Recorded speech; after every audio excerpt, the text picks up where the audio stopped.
¿Puede una mentira construir un amor verdadero o solo está destinada a destruirlo? Un millonario de Guadalajara estaba cansado de mujeres que solo veían su billetera, así que decidió algo radical: fingir que era pobre en cada cita a ciegas.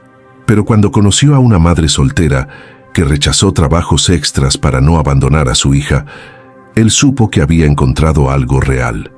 Lo que no sabía era que ella también había rechazado a un hombre rico por razones que lo dejarían sin palabras.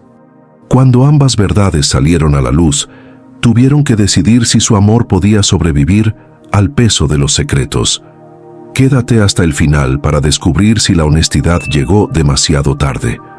Sebastián apagó el motor de su camioneta frente al pequeño restaurante del centro de Guadalajara y se quedó mirando el volante por un momento largo. 36 años, dueño de 3 negocios exitosos que le generaban más dinero del que podía gastar en una vida, y ahí estaba otra vez preparándose para mentir desde el saludo. Se quitó el reloj de lujo que usualmente llevaba en la muñeca izquierda y lo guardó en la guantera junto con su cartera de piel italiana. En su lugar, sacó una billetera vieja de imitación que había comprado en el tianguis especialmente para estas ocasiones de teatro personal. Revisó su reflejo en el espejo retrovisor y se ajustó la camisa sencilla que compró en un almacén de descuento la semana anterior. Nada de marcas reconocibles, nada que delatara su verdadera posición económica en esta ciudad donde el dinero hablaba más fuerte que las palabras. Afuera, las luces amarillentas de los puestos de tacos iluminaban la banqueta con ese resplandor cálido que le recordaba a su juventud humilde. En aquel entonces, soñaba con tener dinero suficiente para invitar a cenar a una mujer sin calcular cada peso gastado. Ahora que podía comprar el restaurante completo si quisiera, descubrió algo que el dinero jamás le advirtió cuando lo perseguía con desesperación. Tener todo significaba no saber quién te quería por ti mismo y quién solo veía una oportunidad dorada con patas. Las últimas 7 mujeres que conoció en aplicaciones de citas le enseñaron esa lección amarga con claridad brutal y sin espacio para dudas. La primera cambió completamente su actitud cuando él mencionó casualmente ser dueño de un par de negocios en la zona residencial. De repente, sus mensajes se volvieron más frecuentes, más cariñosos, llenos de planes futuros que ella nunca había insinuado antes.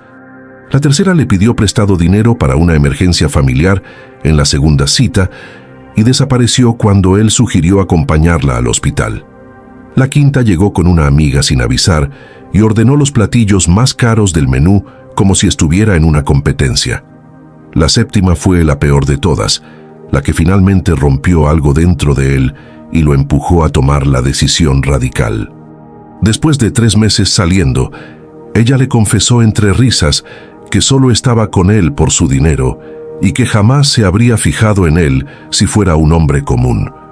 Lo dijo como si fuera lo más natural del mundo, como si el amor fuera solo una transacción comercial donde ella ofrecía compañía y él pagaba por el privilegio. Sebastián terminó esa relación de inmediato, pero las palabras se le quedaron grabadas como cicatrices invisibles en el alma. Esa misma noche tomó una copa de tequila en la terraza de su casa y decidió que nunca más dejaría que el dinero fuera el protagonista de su vida romántica. Desde entonces, hace exactamente 4 meses y 11 días, si contaba con precisión obsesiva, Sebastián se presentaba en cada cita como chofer de aplicación.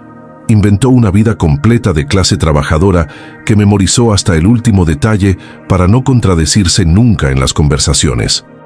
Vivía supuestamente en un departamento pequeño de renta en la colonia Oblatos. Compartía gastos con un roommate imaginario llamado Carlos y lidiaba con deudas de tarjetas de crédito que lo mantenían despierto por las noches, según su historia falsa.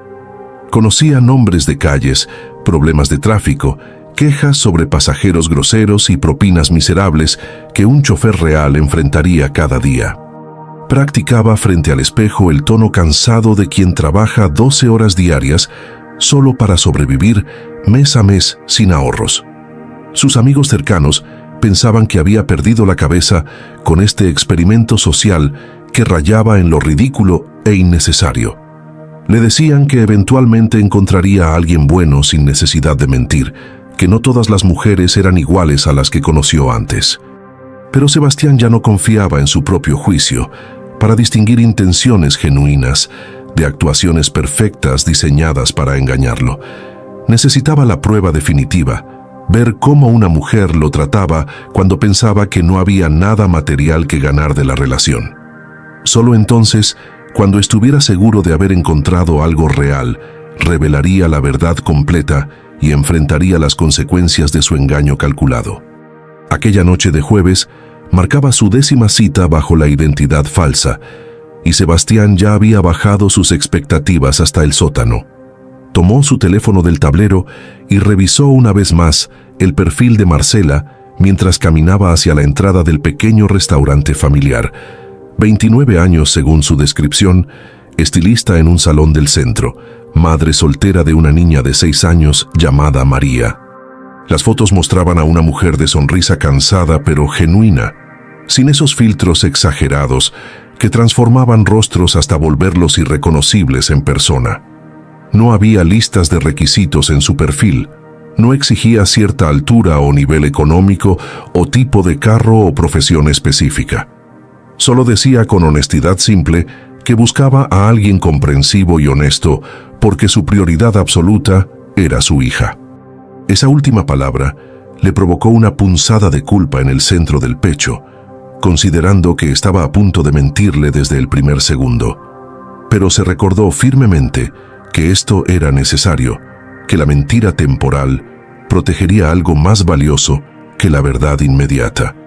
Guardó el teléfono en el bolsillo trasero de sus jeans y empujó la puerta de cristal del restaurante, donde lo recibió el aroma familiar de carne asada y tortillas recién hechas. El lugar era pequeño y acogedor, con manteles a cuadros rojos sobre mesas de madera y un ambiente que le recordaba a las fondas de su infancia pobre. Eligió una mesa cerca de la ventana, desde donde podía vigilar la calle iluminada por faroles antiguos y letreros de negocios que parpadeaban. Pidió solo un agua de horchata al mesero, que se acercó con libreta en mano y sonrisa profesional de quien ha trabajado ahí durante años. No quería parecer desesperado pidiendo comida antes de que ella llegara, aunque su estómago rugía después de un día entero sobreviviendo con café y galletas. Observó a las familias en las otras mesas, niños pequeños corriendo entre las sillas, mientras sus padres conversaban y compartían platillos humeantes que olían a hogar. Eso era exactamente lo que anhelaba en el fondo de su ser cansado, esa normalidad simple y hermosa que todo su dinero no había podido comprar en boutiques lujosas. Se preguntó si Marcela realmente llegaría o si sería otra que cancelaba a último minuto con excusas vagas enviadas por mensaje cobarde. Revisó la hora en su teléfono básico que también compró para estas citas, reemplazando su smartphone de última generación que delataba demasiado. Afuera, un taxi viejo se detuvo frente al restaurante y de él bajó una mujer joven que miró el lugar con expresión evaluadora.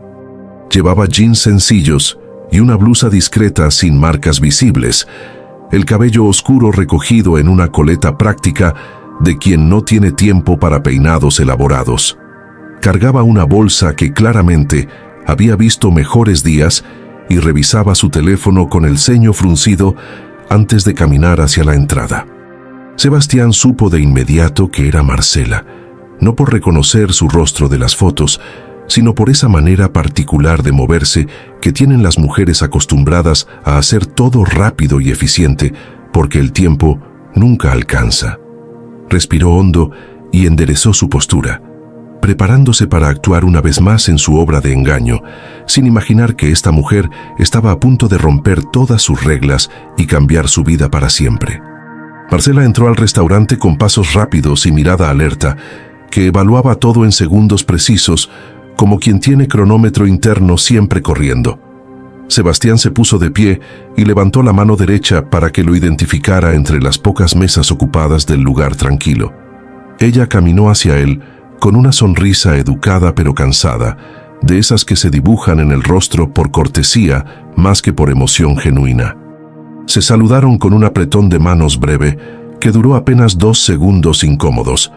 Esa torpeza universal de dos desconocidos que solo se conocen por fotos editadas y mensajes superficiales.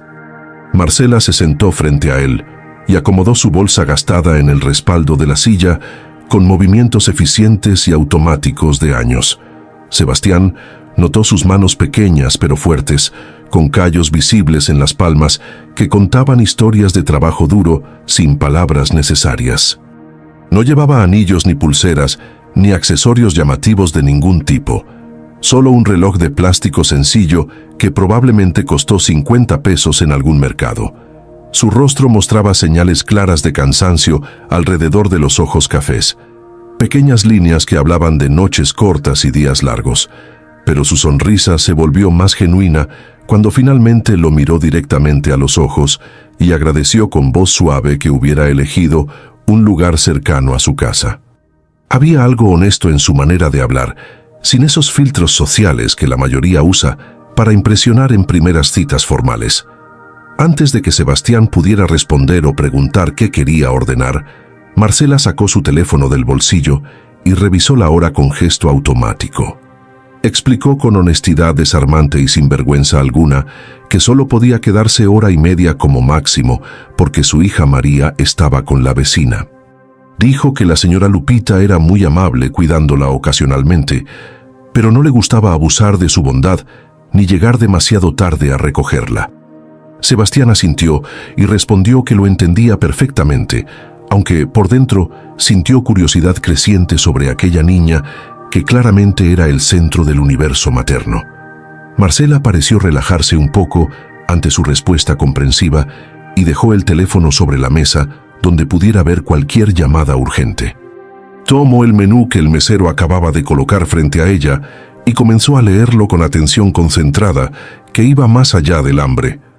Sus ojos se movían rápidamente de un platillo a otro, deteniéndose en los números pequeños que indicaban precios al lado derecho. Sebastián la observó hacer cálculos mentales visibles en las microexpresiones de su rostro cansado, sumando y restando como hacen quienes viven con presupuestos ajustados, donde cada peso cuenta. Cuando el mesero regresó con su libreta lista para anotar, Marcela pidió solo unas quesadillas de queso con agua de Jamaica natural. Era lo más económico del menú después de los tacos simples de frijoles, pero ella lo dijo sin ninguna vergüenza ni disculpa innecesaria. Aceptaba su realidad económica con una dignidad natural que a Sebastián le pareció más elegante que cualquier vestido costoso de boutique exclusiva. Él pidió exactamente lo mismo para no hacerla sentir incómoda o juzgada por su elección austera, y el mesero se alejó hacia la cocina. La conversación comenzó con esa formalidad típica de primeras citas, donde ambos tantean el terreno antes de arriesgarse a honestidad real. Marcela le contó que trabajaba en el salón de belleza, estilo divino, desde hace 5 años completos, que había aprendido el oficio directamente de su tía cuando tenía apenas 18 años recién cumplidos. Hablaba con orgullo genuino de su trabajo. Mencionaba a clientas regulares que ya consideraba casi amigas después de años de confidencias compartidas. Explicaba cómo le gustaba hacer sentir bonitas a las mujeres que llegaban cansadas de sus propias rutinas agotadoras e interminables.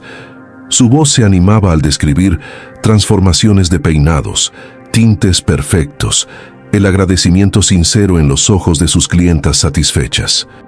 Sebastián mantuvo su historia ensayada palabra por palabra, presentándose como chofer de aplicación desde hace 3 años y medio. Inventó anécdotas sobre pasajeros peculiares que había practicado frente al espejo, se quejó del tráfico infernal de Guadalajara que conocía de memoria. Mencionó con tono resignado, perfectamente actuado, las deudas de tarjetas que supuestamente lo mantenían despierto, calculando números imposibles cada noche. Describió el departamento de renta en Oblatos, que se comía más de la mitad de su sueldo mensual sin piedad. Habló de sueños aplazados de tener un negocio propio algún día lejano, metas que se alejaban cada mes con nuevas emergencias financieras inventadas. Marcela escuchaba con atención real y genuina, sin esa mirada vidriosa y perdida de quien solo espera su turno para hablar de sí mismo. Hacía preguntas específicas sobre su trabajo, Asentía con comprensión profunda cuando él describía dificultades económicas que ella claramente conocía de primera mano. No había lástima condescendiente en su expresión tranquila, solo empatía horizontal de quien camina por el mismo terreno pedregoso cada día. Comentó que ella también tenía una tarjeta con saldo que crecía más rápido que su capacidad de pago mensual. Mencionó que a veces robaba de un gasto para cubrir otro, haciendo malabares financieros que requerían creatividad matemática constante. El mesero trajo las quesadillas humeantes en platos sencillos de cerámica blanca y ambos comieron con hambre honesta de trabajadores. Sebastián le preguntó si tenía familia cerca que la apoyara con María, y Marcela negó suavemente con la cabeza. Explicó que era hija única, que su madre había fallecido de cáncer cuando María tenía apenas 2 añitos. Su padre se había vuelto a casar al año siguiente y se mudó a Monterrey con su nueva esposa joven. Hablaba de eso sin dramatismo innecesario ni búsqueda de compasión. Solo relataba hechos que había procesado y aceptado hace tiempo. Dijo que su papá llamaba ocasionalmente y mandaba algo de dinero en Navidades, pero básicamente ella y María estaban solas en este mundo. Luego, con un brillo completamente diferente iluminando sus ojos,